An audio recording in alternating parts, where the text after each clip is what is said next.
Welcome back to another technical deep dive here in the Debug Zone. Today we're tackling a big question and breaking it down with insights from other users. Hopefully this clears up some misconceptions and helps you get the answer you need. So buckle up, stay a little curious, and let's jump right in.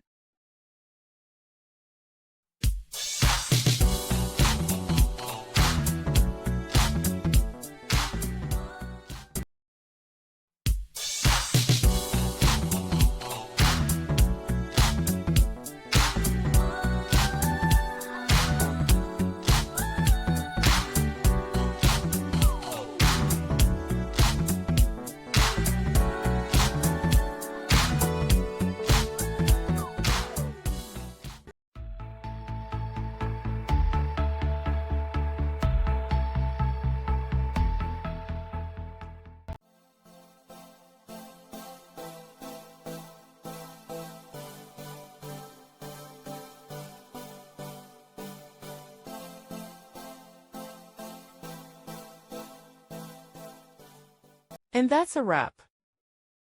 I hope you found the answer you were looking for.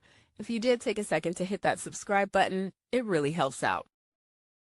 And let me know in the comments which solution worked best for you. See you next time in the Debug Zone.